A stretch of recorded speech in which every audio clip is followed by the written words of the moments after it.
Hey guys, it's Kevin again, and this is going to be my review for Homeland Season 4, Episode 7, Redux. And this episode was crazy.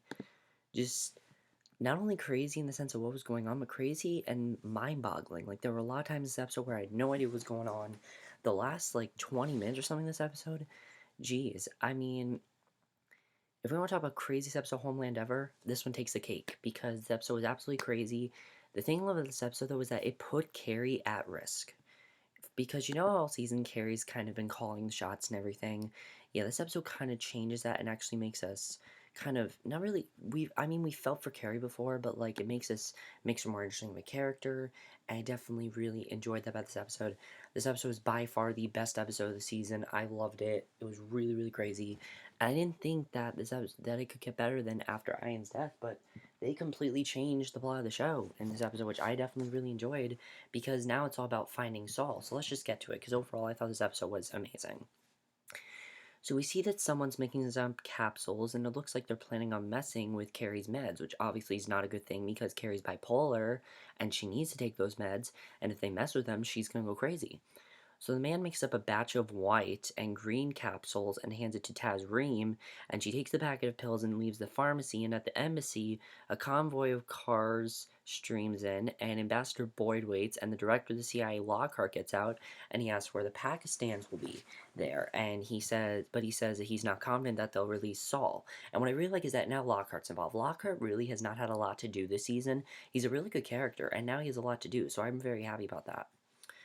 So she introduces John, Redmond, and Quinn. She has to talk 15 minutes before the meeting, and Lockhart asks where Carrie is, and Redmond says she's pulled herself out because she was overruled in the ops room, and Redmond tells Lockhart he thought it was Carrie's choice to make, and Quinn says her CI was just killed and she was talking a hard line that he disagreed with. He tells Quinn to get her and says it's no time to sulk, and she's with Max and Farah, and they're trying to figure out what drugs Ian was getting for Haqquini. And she tells Farah to go ahead and tell her she sent the boy to his death, but Farah says they all did, but she's visibly upset. So Quinn's knocking on Carrie's apartment door and then lets himself in, but she's not home. And it makes sense why she's not home. She's obviously still dealing with the death of Ian, because, Ian died and she's still dealing with it. And he pokes around and then he calls her. And he asks where she is. And she says Lockhart wants her. And she says to tell him that she's on the way. And he asks what she's doing, and she says that she's trying to find Saul. And Quinn says that's good, because that's basically their mission here, is to find Saul, because they know that Saul betrayed them, and now they're trying to find out where Saul went. So meanwhile, Boyd's very creepy husband, who, is stalking Carrie and starting to find out more about her, Dennis, is hiding.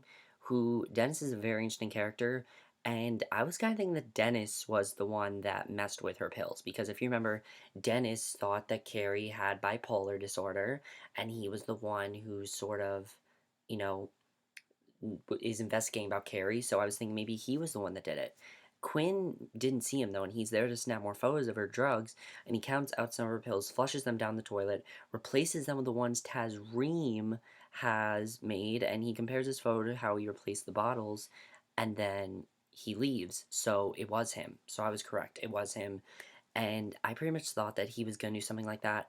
And honestly, that makes the plot so much more interesting because, again, it puts Carrie at risk and it makes it more interesting because it's not that Carrie's not already an interesting character, but it just makes things a lot more interesting. And I know I keep saying it's interesting, but really it does. So Lockhart chastises the station personnel and says they have been dysfunctional, but are Saul's best hopes. And Redmond says the gag order is making it harder, and Carrie comes in. And Redmond says all anyone needs to know is that they're looking for Haqquini, and she has to talk to Lockhart privately, and she says she has a lead on Haqquini, and she says he has a serious illness that requires medication, and she says that she's following up now, and they get a call saying the Pakistani delegation is there, and Carrie and Lockhart go to face them down. So Saul and Haqquini, they're riding up in a car, and I thought this was a very good scene because it really shows Saul, like what he wants to do, what he actually thinks of this, because we know Saul was kidnapped. We know Saul is with them now. We really haven't seen Saul's opinion of all this. How he feels, if he really wants to work with them. I personally felt he does want to work with them, but, we pretty much get to hear his opinion here. So Saul tells him he has no value to him because his knowledge is obsolete, but Haqquini says he's proven his worth, and he says being able to drive freely in the light of day is because of Saul's presence. And he tells Saul he hasn't seen his wife or children in 3 years because it's been too dangerous. So he says thanks to Saul, he will again, and he calls him his human shield. So Saul is kind of helping him out, but the thing is, does he want to? So I think that definitely is very interesting. So the ambassador tells the minister that she knows this is difficult, but knows they talk to these people sometimes, and Tasreem is there, and Bunny demurs.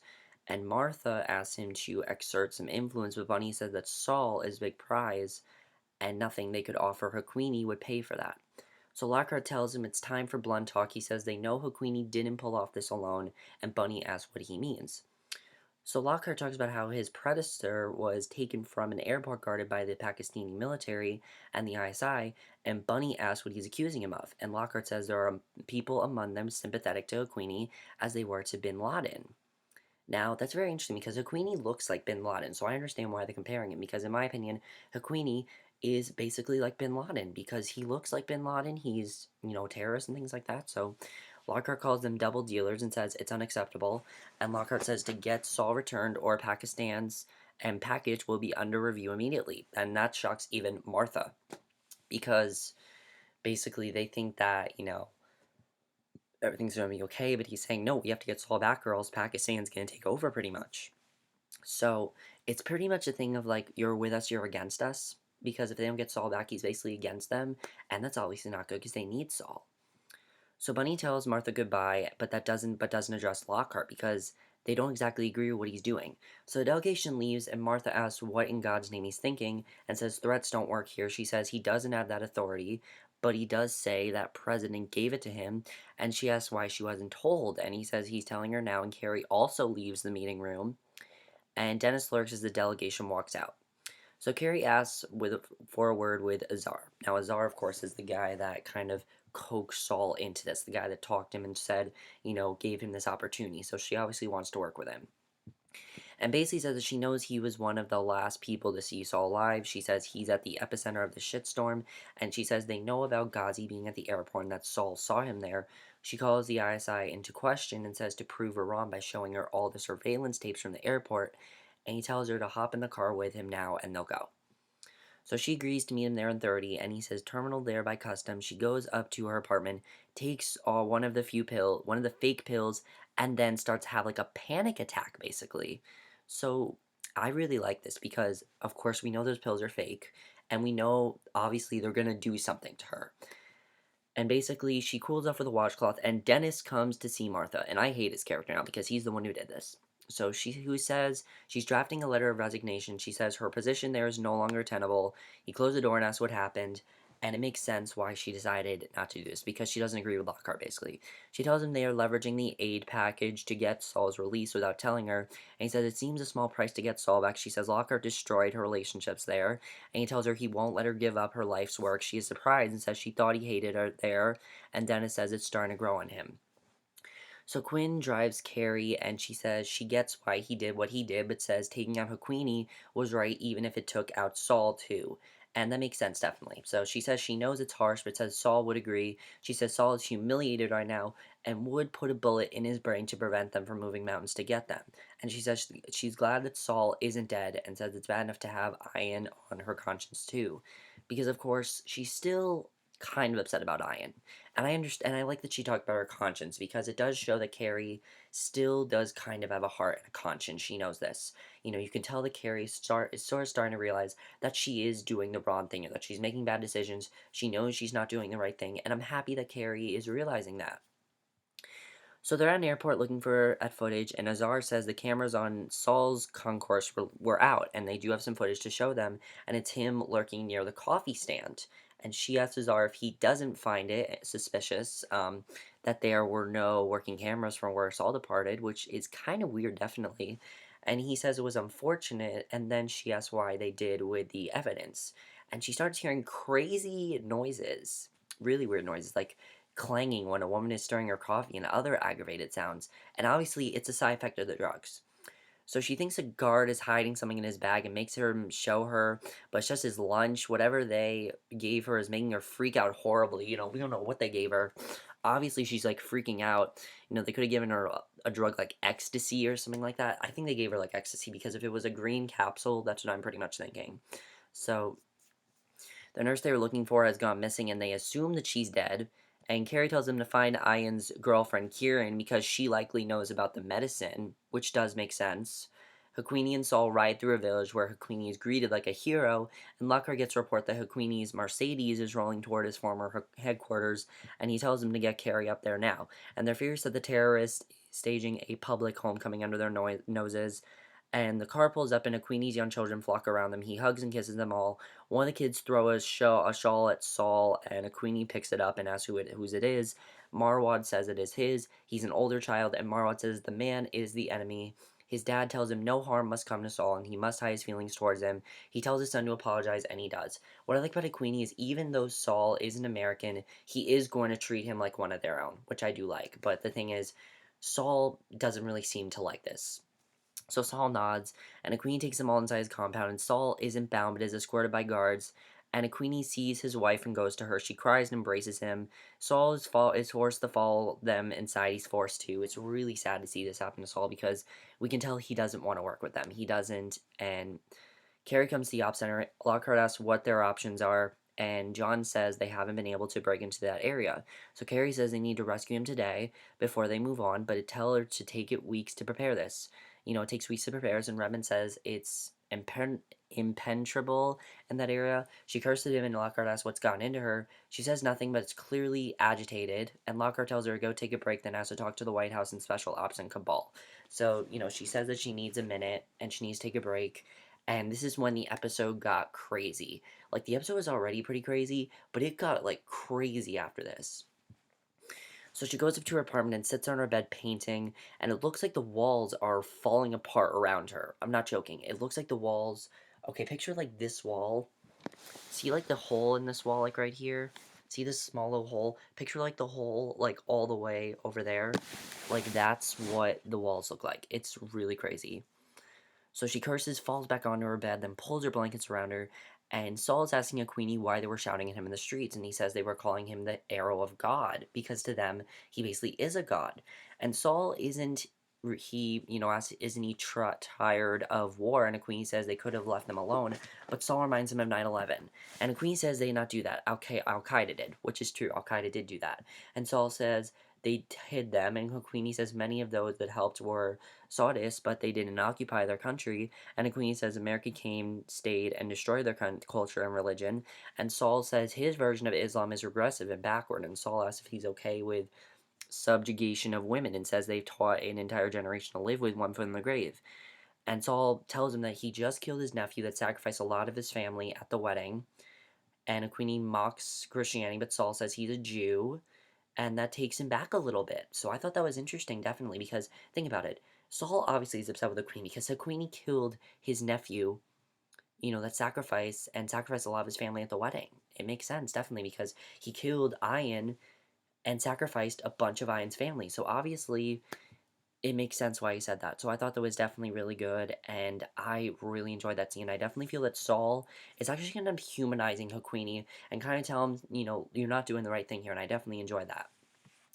So Carrie wakes when her phone buzzes and it's Max, and he says Kieran just started a shaft at the hospital. She says to pick her up in half an hour. She goes into her bathroom, very unsteady, takes one of the fake pills and pockets two more to take with her. As she walks out, she hears the fluorescents buzzing insanely loudly. And the thing I love about this scene and the episode in general, everything was in Carrie's point of view. And I thought that was amazing the way they did that, because it could have just been, this is what Carrie's seeing, this is what actually is happening. No, the entire thing is in Carrie's point of view. You are as mind-fucked as she is. You are as high as she is. And you are just as confused and just dazed as she is. So she heads out through secret tunnels looking rough. The traffic is ultra loud to her. Everything's like spinning at this point. So like everything's like this. And Lockhart talks to Special Ops, and he says the potential for casualties hits high, and they could just kill Saul at any time.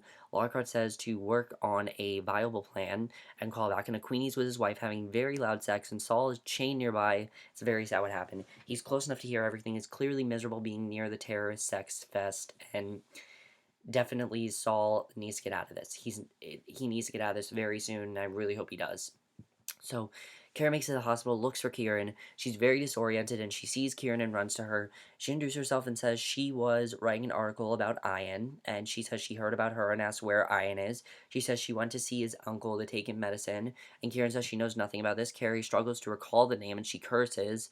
And then Quinn is there and tells her that she can't harass hospital staff. She asks if he's going to tell her shit about caring for her again. She assaults him, runs out in the street. She loses her headscarf, vomits near a market stall, then backs away, comes apart of the seams, and she hears loud music everywhere, then sees a monkey and scream. I don't know what that was about. She just randomly sees a monkey and she screams. Like, she really is just going crazy at this point. And a car horn sounds, and she begins to have a flashback of when Sandy died. She runs into a large man who curses her in Urdu. She runs to the streets and falls down where she's almost knocked over by a motorcycle. She sees a car there and panics. She thinks they were following her. Then people step out of the car. She shoots them both. Police pull up and grab her. Like, it's so much crazy shit is going on at this point. So she tells him to let go of her, then weeps hysterically as they cut for her and drag her away. And Lockhart asks that they think Saul and Haqquini are still at the house, but they can't confirm it. And Quinn is there in the ops room, and the guy she thought was Quinn was somebody else, and she was hallucinating his face onto the other person's. So it wasn't actually Quinn. So definitely these drugs are making her hallucinate. And what's weirder is the final scene, which we will definitely talk about because it's really weird. So Saul and the Queen are back in the car, and Saul sleeps, and he wakes Saul, and he asks if he knows where he is. And Saul says he's guessing they're in the tribal areas, and the Queenie says they're 8 miles from Afghanistan, the graveyard of the empires. He sees the light in the distance, and Haqquini cranks the car. So that definitely is very interesting. I don't know what Haqquini is going to do to him, but obviously they're in a graveyard, so I don't know what's going to happen there, but I guess we'll have to see. So Martha shows up to see Lockhart. He was resting on the couch. She tells him his outburst has jeopardized 4 years of careful diplomacy. He says he doubts the delicacy of surprise. She asks for an update, and he says they are in a holding pattern. She asks if it would be good to have the Pakistans back on their side. She says the foreign minister called and is coming at 7 to brief her. And Lockhart asks to be at the meeting, and she agrees, but says it has to be done her way. He agrees, and Carrie is in a call. She's in a cell freaking out. She's in prison, basically. The flies are buzzing loudly. She's dragged out of her cell while she demands to know where she is and begging not to be taken. And Haqquini and Saul pull up to a little shack. They pull Saul out of the car, and he walks behind Haqquini. They head inside, and Haqquini tells him he hopes he stays there will be short. His stay there will be short. Haqquini says he's going to take Afghanistan back, and Saul asks him, and who? And he says a lot of factions are going to try this. And Haqquini says he's swapping Saul for a bunch of prisoners. And Saul says they never agree to it because he's not that valuable. And he says the director of CIA doesn't think so, and he says it already has begun. So definitely Saul is in deep shit. He's not going to get out of this, and I really hope he does. So that definitely is very crazy. And Carrie's taken into a straitjacket into a home. They unlace and free her and shove her into a fancy room. And this reminded me very much of episode 3 of season 3 when she was taken into that mental asylum. Like, this very much reminded me of that. She goes to the French door, but there's a snarling canine outside. She backs away from the door. She opens another door, looks around the house. She hears a door open upstairs, runs back into the room. Someone comes into the room, and it's Brody. I'm not kidding, it's Brody. We literally see Brody, and it's so weird because obviously Brody's dead, so I'm like, why is she hallucinating Brody? However, at first I'm like, is Brody not dead? Has Brody not been dead? Like, if they would have said that Brody wouldn't have been dead, I would have been really pissed off. But what actually happens is genius.